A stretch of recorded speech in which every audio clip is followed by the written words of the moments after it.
from the standpoint of the history of Ramakrishna Martin Mission.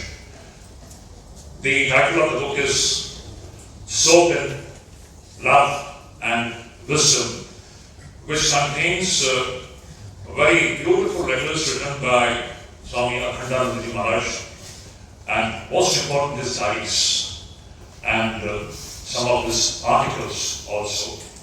So it's really a great occasion that we all have assembled here to release this book, and we are doubly blessed that this book is going to be released by revered Srimad Swami Shuddhidananda Maharaj, and I really consider it to be a great blessing for me as well as for all of us to have his blessings on this book and also on this occasion. I'm not the main speaker today, so I'm going to wind it up within 5 minutes. A little bit about this book. I think the more will be told by the administrator and the editor who have worked upon that book. But one thing I would just like to convey to all of you, as far as the title of this book is concerned, Soaked in Love and Wisdom. You see, India is the country of Brahma Vidya, the greatest science of self. The highest wisdom is the expression of the knowledge of one's own true self. So in our great parampara, this has always been demonstrated. Anybody who has got the highest wisdom, in that person, it gets expressed in the form of love, limitless love, love for everyone, equally. Now this has been the great, what should I say, the knowledge which has conveyed to the world from India. This is the greatest gift that India has given to the world. And India always have produced some of the magnificent personalities in whom we find this wonderful chemistry between love and wisdom expressed and demonstrated. One such great personality is and was Swami Akhandananda Maharaj. We all know he was one of the main disciples, monastic disciples of Sri Ramakrishna. This was the great blessings that he got from his guru, Sri Ramakrishna. And Swami Shuddhidananda was very, very fond of Swami Akhandananda Maharaj for this very reason. His was a very unique personality. Just one incident that I will write off the top. How this love gets expressed when anyone has got this highest wisdom. You see, in Sargashi, the orphanage which he founded, there he would himself bathe these so-called orphans with his own hands. And while bathing these children, you know what he would be singing? He would be chanting that great Purusha Sukta. What is that Purusha Sukta saying? That infinite reality, who is manifested here in so many forms, with so many heads, so many eyes, so many hands, and so many feet. This is the great chanting with which he would be bathing these children. Why the title of the book is so? Now, the book is being released by most revered by Sister Maharaj.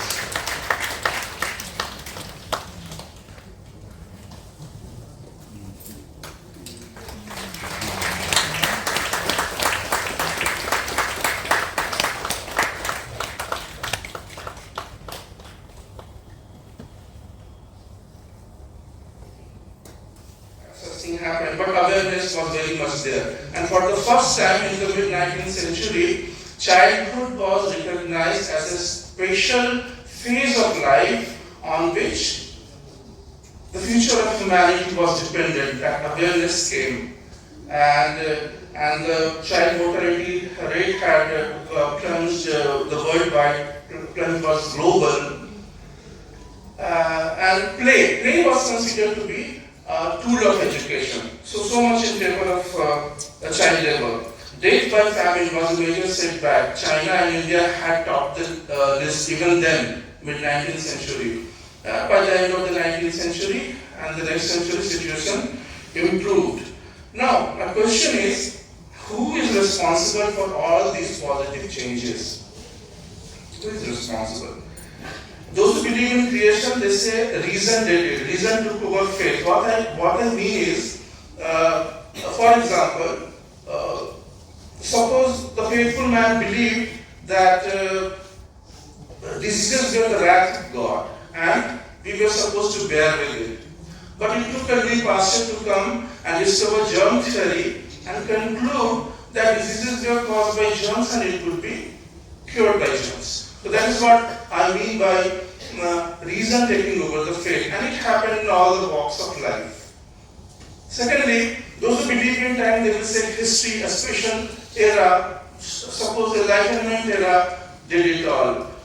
Those who are engineers, they say they trace every good thing in the world back to the Industrial Revolution. Everything good for them happened after Industrial Revolution. So, in one way or the other, they attributed these good positive changes to the great forces of the world. Indian monks are not like that. Ask an Indian, and for them, even if a leaf moved on a tree, it did so by the will of God. Western people handle it in a little peculiar way. For example, what I mean by that is, suppose I was working somewhere and accidentally something heavy fell on me. And I would say to you, and in English I will say, I broke my arm, I broke my hand. It sounds absurd. It sounds as if I was looking for an opportunity, went out looking for the opportunity, got one, and broke my hand. And I am reporting it to you. I broke my hand. In no other language, in Indian language, you cannot say such thing. And it does not express the truth. In fact, I broke my hand. This Western I may be having efficiency, a sense of self-assertion, a sense of accountability, but nothing more than that. It does not explain the situation. In India, it is not even debatable that everything, the eternal subject of everything is God. If something has happened, God is responsible.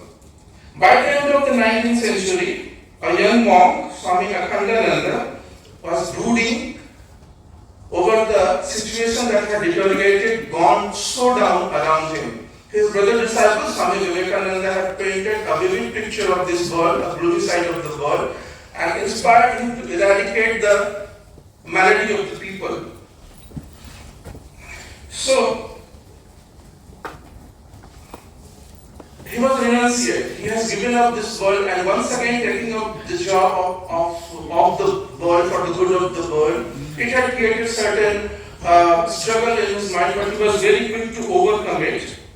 Because earlier, very long ago, renunciates had done such work to some extent. In explaining Buddhistic movement and the message of Buddha to Western audience, Swami Vivekananda said, and I quote, "The man was loving God, but he has forgotten all about the brother man.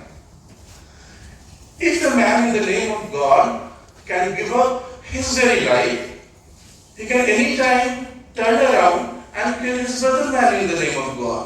And that was the state of the world. They would sacrifice the son for the glory of God. They would rob nations for the glory of God. They will kill thousands of beings for the glory of God. And they will drench the earth with blood for the glory of God. It was for the first time, Swamiji says, it was for the first time that they turned to the other God, and that is man. And then he concludes, it is man that is to be loved. Similar sentiment we find echoed in a letter Swami Akhandananda sends, it is there in that book, he sends to his friend Pramodadas Mitro in Kashi. On the timeline, it comes from the similar time period, maybe towards the end of the 19th century, by 1890 or 99. Akhandananda writes, I am not talking about a God who sits on the mountain top. I'm not talking about the God who is beyond blue skies.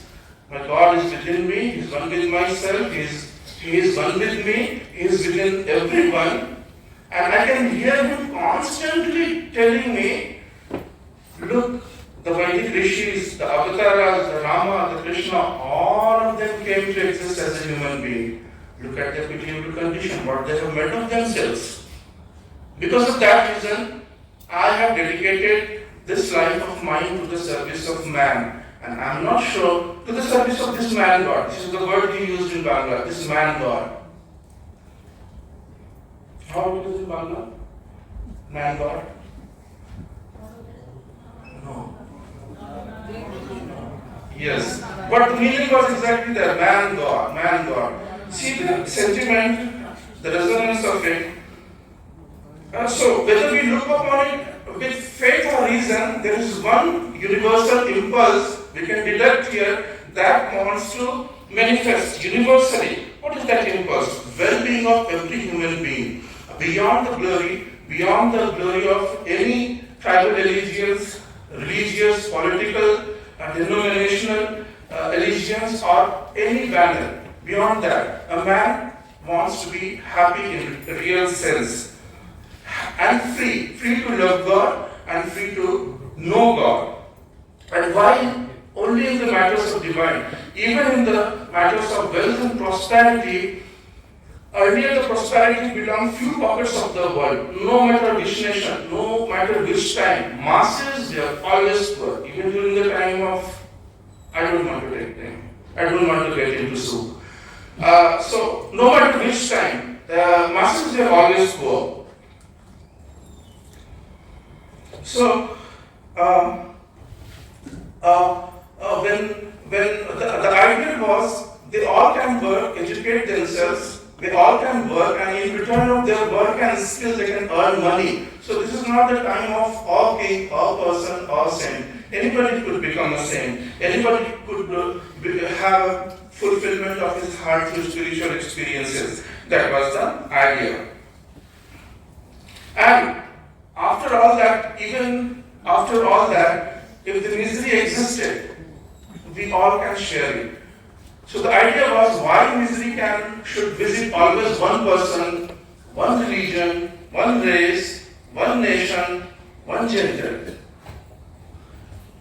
As Gautam Dosh Nanda Ghosh, that Nanda Ghosh was tired of a century of taking all the blames all alone. If there are miseries still in this world, we can share it all. A little bit of it, we all can share. So with all these noble ideas, Swami Akhandananda ji started his relief work in Sagrachi. He sheltered orphanage boys there. He made sure that they get some sort of vocational training so that they grow up learning it and later in life earn livelihood with dignity. They can stand this world, face this world with a sense of dignity. He made sure that. And whenever he felt that an organization and institution, no matter how lofty, cannot solve all the problems.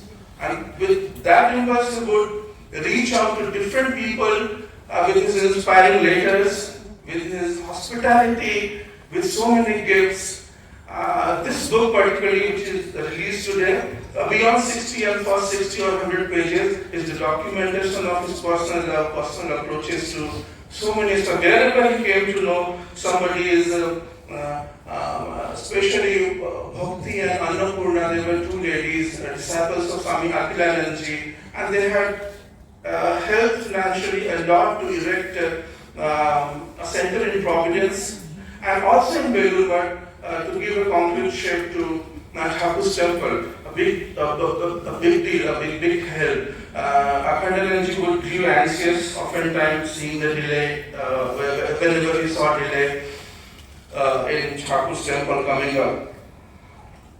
And he would fight with he wanted to retain a brahmachari. I think his name was brahmachari Adi, that Maharaj told Sagarchi. He's here. Adi. And he was Market, he was American. And he wanted to retain him, and he would argue if India can give a dozen of young Swamis to America. Why can't America leave a couple of their people for the help of India? And after all, Swami Vivekananda was in favor of that. He liked this exchange. He was all for that exchange. He would argue like that.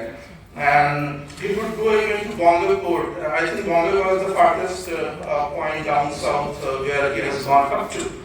And even at the advanced age, as a third president, he used to visit the sites of drought relief and earthquake victims. He used to stand by them, and he had a very keen observation. I'm not going to tell the name of the party, but he used to criticize even then the government, their tall talk, the difference between their tall talks and restaurant walk. So that difference was existing then. Yes, he had very keen observation. Even at the advanced age, he used to visit them all. But he stayed, most of the time he stayed to Sargachi. He has a reservation for that. And every time from Belur young Swamis requested him to come and stay in Belur because it was being difficult to give him medical support there in Sargachi. He would, like a kid, trying to skip his academic classes, he would say, I have so and so illness. He would give a big list of the illness. And there is so much humidity in Belur, I cannot survive. My heart is going to fail for the body. That was very enchant. Takiya kalam, that statement he used to always pass, give. Heart fail for the body. And he would not want to do that.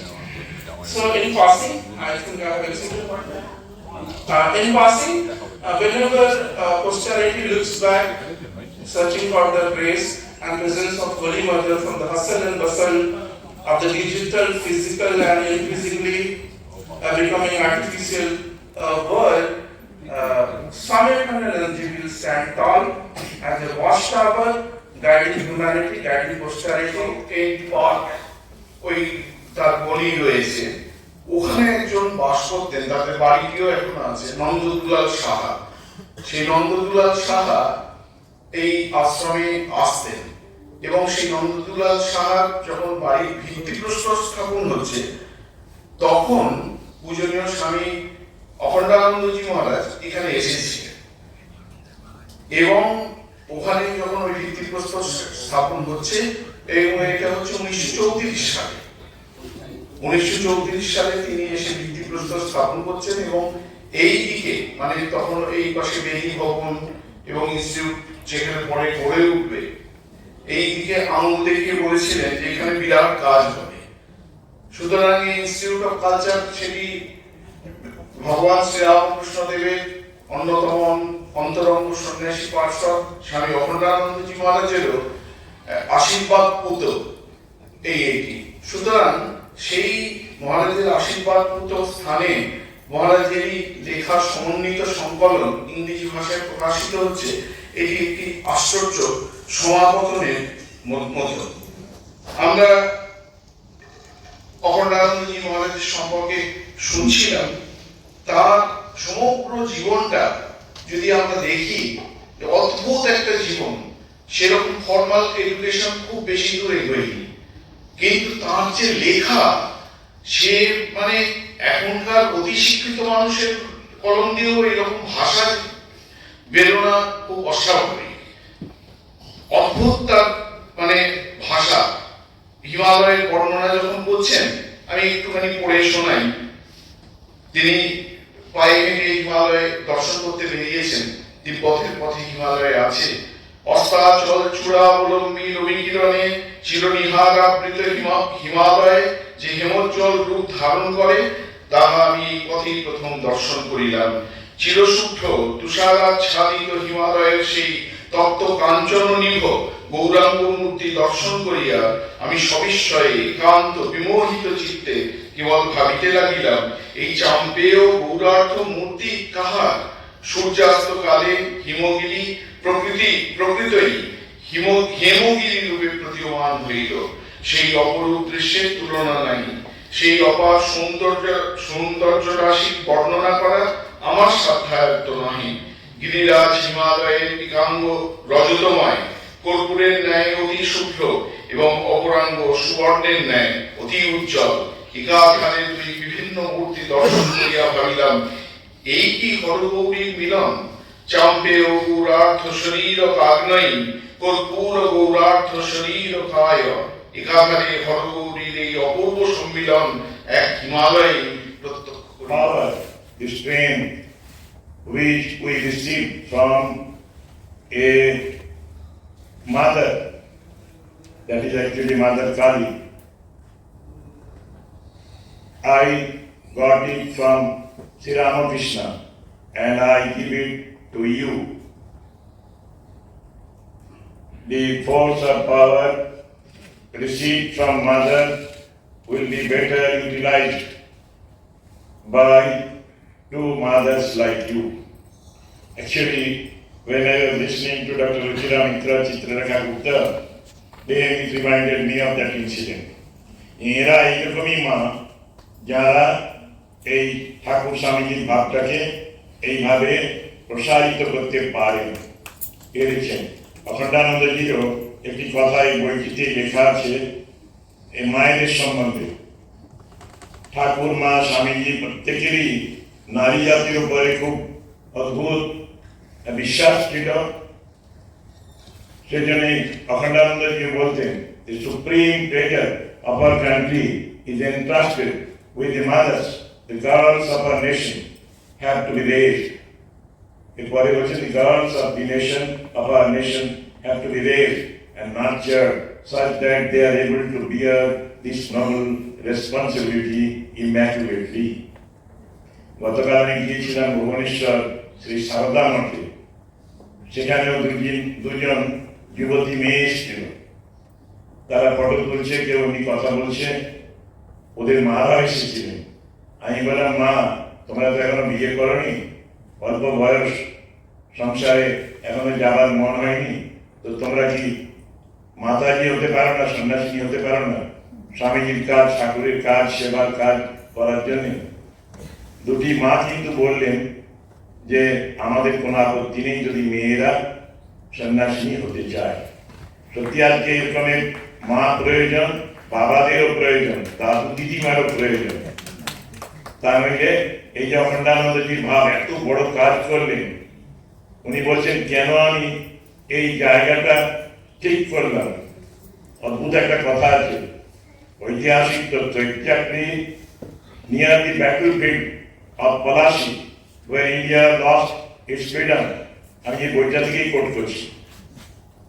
I installed Sri Ramakrishna and Swamiji, wishing their grace to reawaken our country. I feel from there itself a new wave of intense work will erupt in near future. What else can be written for Sri Ramakrishna taking me to Sargachi, so close to the field of Palashi, leaving all other agreeable places? এই ঠাকুর কেন তাকে নিয়ে গেলেন না? দীর্ঘ 30 বছরের বেশি, প্রায় 32 বছর তিনি এই জায়গায় তার জীবনটি ব্যয় করলেন। সত্যি আমাদের জানা উচিত, আরো জানা দরকার। সেজন্য ইংরেজি পাঠকদের কাছে এই সদ্ধিদানন্দজি, এই রুচিরা মিত্র, আমাদের স্বামীজি এডিটার, এদের সহায়তায়, অন্যদের সাহায্যে এই বইটি পাবলিশ করলেন। সত্যি আমি বারবার অনুভব করছি এটা আমার নিজের পক্ষে ব্যক্তিগত ঠাকুরের আশীর্বাদ, অখণ্ডানন্দজির আশীর্বাদ। আমি যখন অখণ্ডানন্দজি পড়ি তখন আমার মনে হয়েছিল ইনি স্বামীজি। সত্যি স্বামীজি যে কাজ চেয়েছিলেন, ঠাকুর যা চেয়েছিলেন, সেটাই ওর মধ্যে দিয়ে মূর্ত হয়েছিল। আমাদের তত্ত্বসারানন্দজি এই কথা বললেন। অখণ্ডানন্দজি নিজে বলতেন যে ঠাকুর ছিলেন বীজের মতো, আর পুষ্প বা বৃক্ষটি সেটি হলো স্বামী বিবেকানন্দ, সেটি অখণ্ডানন্দজিও। অখণ্ডানন্দজি পড়লে চোখে জল আসে। আমাদের মৃণালবাবু তার কম্পাইলার নোট আছে বইটিতে, সেখানে কয়েকটি কথা বলেছেন, আমি পড়ে দিই। স্বামী Akhandananda lived by the truth that one needs spine to follow principles. Actually, এত বড় কাজ করা বা নীতি ধরে কাজ করা, শৃঙ্খলাবদ্ধ হয়ে কাজ করা, এটার জন্য মানুষের কি দরকার? স্পাইন। আমি একটা মেয়েকে দেখেছি, গিয়েছিলাম কয়েকবার, বালুরঘাটে আছে, 45, 46 এজ হয়ে গেল এখন, বেচারি বিছানা থেকে উঠতেই পারে না জন্ম থেকে। তার কারণ কি? কেউ বললেন, একজন ডাক্তার নাকি বলেছে ও স্পাইনটাই তৈরি হয়নি। সত্যি যদি স্পাইনাল কর্ড না থাকে, মানুষ দাঁড়াবে কি করে, উঠবে কি করে? তেমনি মানুষকে নীতিবান হতে গেলে, সব প্রলোভনকে জয় করতে গেলে, ভালো কাজ করতে গেলে তার মেরুদণ্ড খুব শক্ত থাকা দরকার। সেটি মীনাবাবু এখানে পরিষ্কার দিচ্ছেন, কোটেশন দিয়েছেন একটা কোনো জায়গা থেকে, one needs spine to follow principles. তারপরে উনি ওনার অ্যাভারেজ লাইফটা সংক্ষেপে বলেছেন, penniless he carried forward Swami Vivekananda's dream of service, engaging in pain relief with unwavering faith and determination. His letter to Swami Shuddhidananda, Akhandananda's letter to Shuddhidananda, dated 15th November 1915, reveals his firm resolve and remarkable foresight during this period.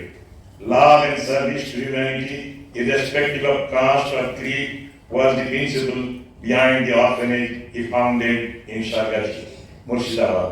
We come to know from his letters how his altruistic love transformed people, which is very important, such as the Orthodox cook Chobeji and the Nepali orphan Bahadur in his large-hearted, loving company. The unruly Guru Baba became Sadhu Guru Baba, and Bubi, once linked to Thagis, became Swami Bhavananda. Akhandananda সংস্পর্শে যেই এসেছে সেই রকম পরিবর্তিত হয়ে গেছে। এরা ছিলেন ঠাকুর মা, স্বামীজি, অখণ্ডানন্দজি, রাজা মহারাজ, এরা সবাই ছিলেন পরশমণির মতো কাস্টম।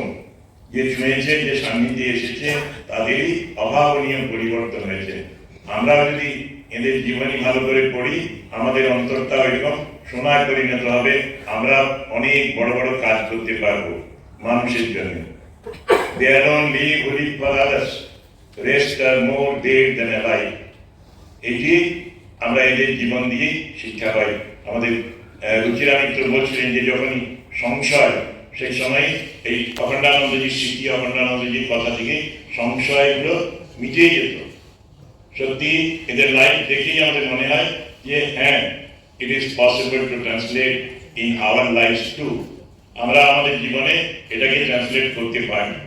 আর এই জন্যই তো এদের অনুধ্যান করা, এদের বই পড়া, এদের চিন্তা করা, শ্রবণ মনন নিধিধ্যাসন, এর মাধ্যমে পরিবর্তন একদিন আসবেই। অখণ্ডানন্দজি বলছেন ইট ইজ এ মিয়ার স্টার্ট, কিন্তু একদিন না একদিন ঠাকুরের ভাব, এই সেবার ভাব মানুষকে নিতেই হবে। অখণ্ডানন্দজি আসলে বা ঠাকুর মা স্বামীজিরা ছিলেন সনাতন ভাবের আদর্শ। অখণ্ডানন্দজির একটি কথায়, এই সেইন্স অফ স্বামী অখণ্ডানন্দ এই পাঠ থেকে রয়েছে এই বইটির মধ্যে। প্রথম ওর কোটেশন যেটি দেওয়া আছে ওর একটা লেটার থেকে, I strongly believe that without the Vedic studies there is no chance of any real progress of our country. অখণ্ডানন্দজি এই জন্য বাইরে যখন পরিব্রাজক অবস্থায় গিয়েছেন, সংস্কৃত শিক্ষা, বৈদিক শিক্ষার জন্য তিনি কাজ করেছেন।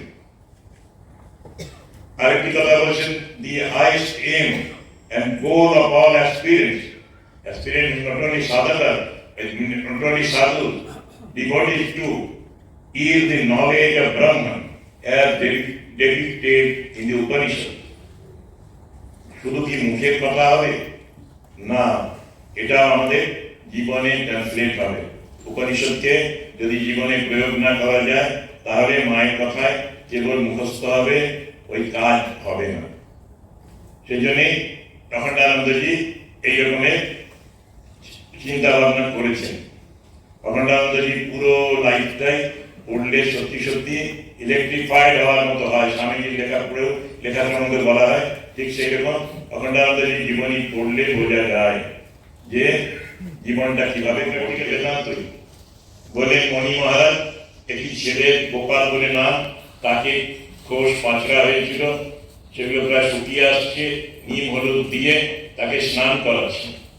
সে সময় ও একটু গায়ে জ্বালা করেছে, পাটা ছুঁড়েছে, সামনে মহারাজের গায়ে পা লেগেছে। একজনকে রিপোর্ট করেছে বাবার কাছে, অখণ্ডানন্দজির কাছে, যে গোপাল অন্নদানন্দ মণিকে লাথি মেরেছে। উনি সারাদিন রুটিন করতে লাগবেন যে গোপাল মণিকে লাথ মেরেছে, কি করে সমাধান হবে। রাত্রি বিকেল বেলায় তিনি বেলডাঙ্গা থেকে 10 সের বাতাসা কিনে এনেছেন, এনে ঠাকুরকে দেখিয়ে হরিলুট দিয়েছেন গোপালের কল্যাণে। This is practical Vedanta. এই শিশুটিকে কি করে রক্ষা করবেন? যদি সত্যি স্বেচ্ছায় পায় দিয়ে তাকে স্পর্শ করা হয় সাধুকে, তাহলে অন্যায় পাপ হবে। তার থেকে মুক্তির জন্য গোপালের কল্যাণে এটা করলেন। আরেকবার স্টেশনে আরেকটি ছেলে তাকে রিসিভ করতে গিয়েছিল, মণি মহারাজ তাকে একটা হ্যারিকেন দিয়েছিলেন। হ্যারিকেন নিয়ে সে বেচারি মহারাজকে নামিয়ে, চলুন মহারাজ আপনাকে পথ দেখিয়ে নিয়ে যাচ্ছে। হ্যারিকেন নিয়ে যাচ্ছে, মহারাজ তখন বলছেন ওর কাছ থেকে হ্যারিকেনটা নিলেন, নিয়ে বলেন তুই আমাকে পথ দেখাবি না আমি তোকে পথ দেখাবো। ফিরে এসে বললেন মণি মহারাজকে, তুমি কেন ওর হাতে হ্যারিকেন দিয়েছো? এই গরম কাঁচে বা হ্যারিকেনে তাপে ওর যদি গায়ে লাগে আমার সেবা অপরাধ হবে। নরনারায়ণ সাক্ষাৎ, নরের মধ্যে নারায়ণ আছেন। ঠাকুর যেটা বলতেন, যত্র জীব তত্র শিব, এটি এর জীবন দিয়ে আমরা দেখি। এরকম হাজার ঘটনা চিঠিপত্র এই বইটিতে সন্নিবিষ্ট হয়েছে। আমার বিশ্বাস যে যারাই পড়বেন তারা শ্রীরামকৃষ্ণের ভাবে এই ভাবিত হবেন, গীতার ভাবে, উপনিষদের ভাবে ভাবিত হবেন। ভারত ধর্ম আসলে এদের জীবন দিয়ে দেখা যায়।